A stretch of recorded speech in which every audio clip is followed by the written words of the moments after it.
अगर आपको लाइफ मौका दे तो उसको आपको हार्दिक पांड्या की तरह यूटिलाइज करना चाहिए, और लाइफ आपको दोबारा कमबैक करने का मौका दे उसको भी आपको हार्दिक पांड्या की तरह कन्वर्ट करना चाहिए। Hello and welcome back to Crick Spirit. मैं हूं आपको होस्ट प्रियांशु और आज हम मना रहे हैं हार्दिक पांड्या का जन्मदिन।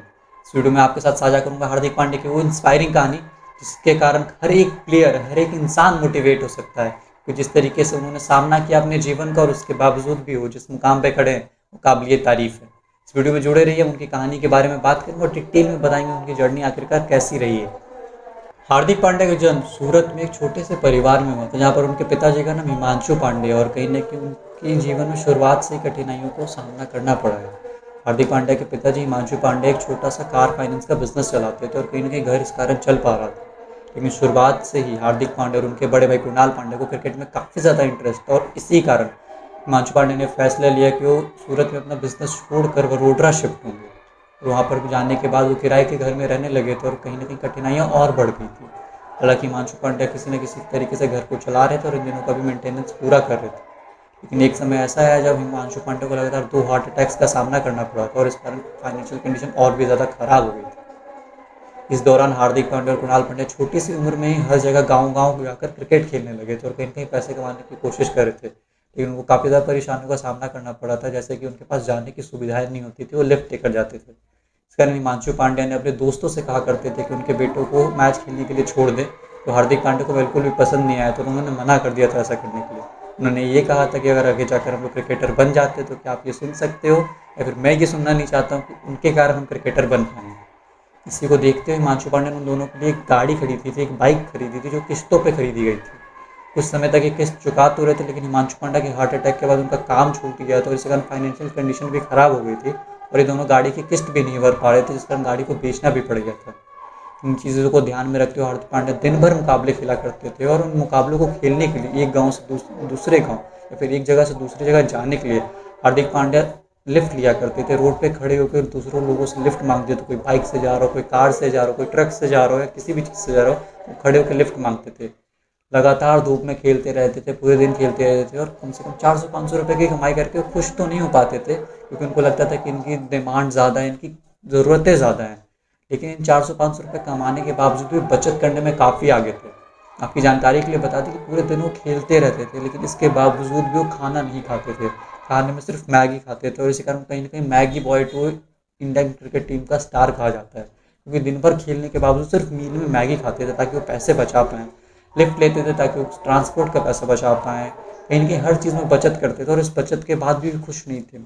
एक इंटरव्यू के दौरान उन्होंने बताया था कि एक टाइम पे वो भगवान से सवाल करने लगते थे कि इतनी सारी चीज़ें बचाने के बाद भी, इतनी बचत करने के बाद भी उन्हें किन चीज़ों का सामना करना पड़ा है। उन्हें किराए के घर पे रहना पड़ रहा है, उन्हें काफ़ी चीज़ों की दिक्कतें सामने करना पड़ रहा है घर। इसके बाद धीरे-धीरे उन्होंने बहुत सारी चीज़ों का सामना किया और आखिरकार उनका अंडर 16 में सिलेक्शन हो गया था और विजय हज़ारे ट्रॉफी के दौरान जब वो वानखेड़े में एक मुकाबला खेल रहे थे, इस समय वहाँ पर उस टाइम के मुंबई इंडियंस के कोच उस मैदान पर मौजूद थे और उनकी बैटिंग से वो काफ़ी ज़्यादा इम्प्रेस हो गए थे।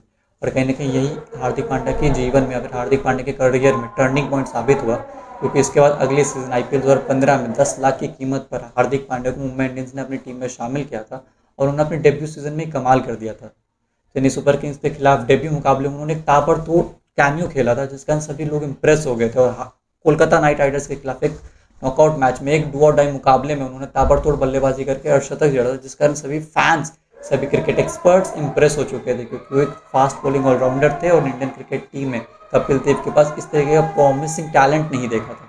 कुछ प्लेयर सामने तो निकल कर आए थे, लेकिन इस तरीके का टैलेंट जो ताबड़तोड़ बल्लेबाजी भी कर पर एक पीस बॉलिंग ऑलराउंडर है, में पीस बॉलिंग का विकल्प थे, ऐसा प्लेयर हमें देखने को नहीं मिला था। इसी आईपीएल सीज़न के दौरान अचानक से सचिन तेंदुलकर उनके रूम में आकर उनसे कहते कि तुम ज़रूर, मैं ऐसे लोगों से कहता तो नहीं हूँ, लेकिन तुम ज़रूर कुछ ही महीनों में, कुछ ही समय में इंडियन क्रिकेट टीम में डेब्यू करते हुए नजर आओगे और तुम अगले इंडियन क्रिकेट टीम के स्टार होने वाले हो। सचिन तेंदुलकर की बात बिल्कुल सही साबित हुई और इंडियन क्रिकेट टीम के लिए हार्दिक पांड्या ने 2016 में डेब्यू किया था और उनका प्रदर्शन कमाल का रहा। उन्होंने एशिया कप में पाकिस्तान के खिलाफ 3 विकेट चटकाई थी। 2016 में बांग्लादेश के खिलाफ टी20 विश्व कप का वो मुकाबला कोई नहीं भूल सकता, जब अंतिम 3 गेंदों पर सिर्फ 2 रनों की ज़रूरत थी और उसके बावजूद हार्दिक पांड्या की बॉलिंग में क्रिकेट टीम ने वो मुकाबला जीता था। ऐसी और भी दिलचस्प कहानियाँ रही हार्दिक पांड्या को, और धीरे धीरे वो स्टार बनते चले गए। और एक टाइम ऐसा है जहाँ पर वो इंडियन क्रिकेट टीम के MVP बन गए थे, मोस्ट वैल्यूबल प्लेयर, क्योंकि वो 4 या 5 नंबर पे भी बल्लेबाजी कर सकते थे, 6 और 7 पे आके मैच को फिनिश भी कर सकते थे, पारी को फिनिश भी कर सकते थे। और T20 उनके 4 ओवर कहीं भी नहीं गए, और ODI क्रिकेट में भी कम से कम 8 ओवर की गेंदबाजी कर सकते थे। एक टाइम पर उन्होंने टेस्ट क्रिकेट भी खेलना शुरू किया, लेकिन कहीं ना कहीं आगे आकर उन्हें इंजरीज का सामना करना पड़ा और काफ़ी बार वो चोटिल होते रहे। लेकिन इसके बावजूद भी उन्होंने काफ़ी बार कमबैक किया और उनकी कहानी इंटरेस्टिंग रही और उनके कमबैक्स अच्छे रहे। लेकिन ऐसा दौर आता है पिछले साल जो उनको तोड़ के रख देता है।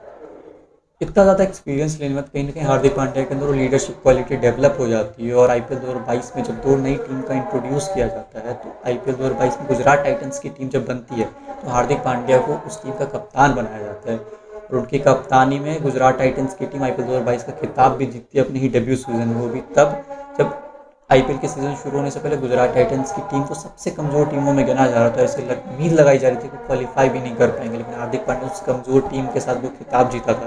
और अगले सीजन उनकी ही कप्तानी में गुजरात टाइटंस ने फाइनल भी खेला था, और चेन्नई के खिलाफ अंतिम पड़ाव पे आकर हार गए थे वो फाइनल मुकाबला, और वो खिताब जीतने से चूक गए थे।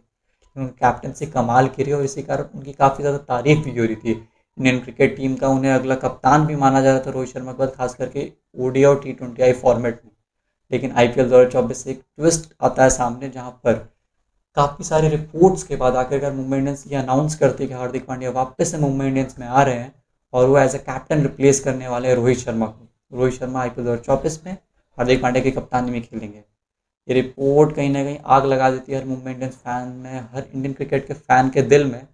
और जब भी हार्दिक पांड्या मुकाबला खेलने के लिए उतरते हैं या फिर टॉस के दौरान वो मुंबई इंडियंस के लिए आते हैं मैदान पर, चाहे वो वानखेड़े का मैदान हो या फिर भारत का कोई भी मैदान, चाहे वो होम गेम हो मुंबई इंडियंस के लिए या फिर अवे गेम, हार्दिक पांड्या को हर जगह बूइंग का सामना करना पड़ता है। जब भी मौका मिले फैंस उन्हें ट्रोल करते हैं, फैंस उन्हें चिढ़ाते हैं। और शुरुआत में तो कुछ फैंस को मज़ा भी आ रहा था, लेकिन आखिरकार एक मुकाम पर अगर हार्दिक पांड्या टूटे हुए नजर आते हैं, क्योंकि खुद के होम फैंस से उन्हें बूइंग की जा रही है। अगर वो आउट होते तो उस चीज़ को सेलिब्रेट किया जा रहा है। कहीं ना कहीं एक लम्हा ऐसा भी आया था कि मुंबई इंडियंस अगर हार रही हो तो उसको जिम्मेदारी हार्दिक पांड्या को थमाकर वो लोग खुश होते थे कि हार्दिक पांड्या कप्तान है, इसी कारण मुंबई इंडियंस हार। और कहीं ना कहीं हार्दिक पांड्या रो नहीं रहे थे, दिखा नहीं रहे थे, कुछ बोल नहीं रहे थे, उनके चेहरे से साफ झलक रहा था कि वो टूट चुके हैं।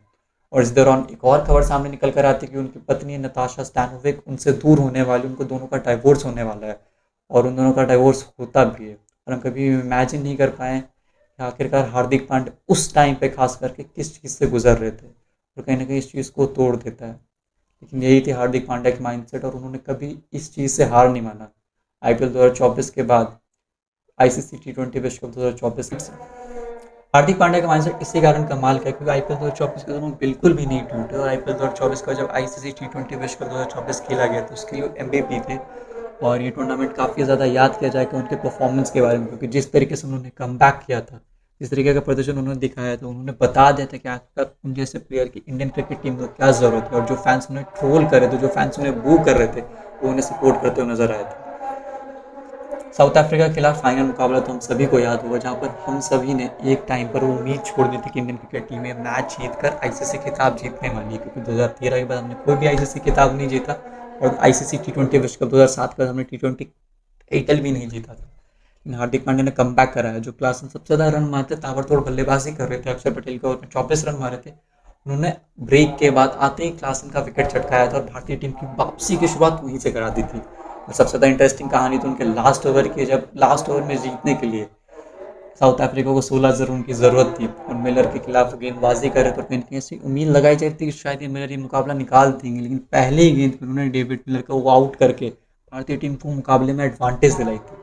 सूर्य कुमार यादव के कैच को कभी भी नहीं भूलेंगे, लेकिन उस प्रेशर सिचुएशन जिस तरीके से हार्दिक पांड्या ने एग्जीक्यूट किया, पहले क्लासन के विकेट जो सबसे ज़्यादा इंपॉर्टेंट थे, क्योंकि क्लासन टिके रहते तो ये मुकाबला 3 ओवर शेष रहते ही वो साउथ अफ्रीका को जिता देते। लेकिन पहले क्लासन के विकेट और अंतिम ओवर में को गेंदबाजी करना और भारत को मुकाबला 7 रनों से जिताना हार्दिक पांड्या के कमबैक को दिखाता है। इस मैच को जीतने के बाद आखिरकार हार्दिक पांड्या के आंखों में आंसू आए थे।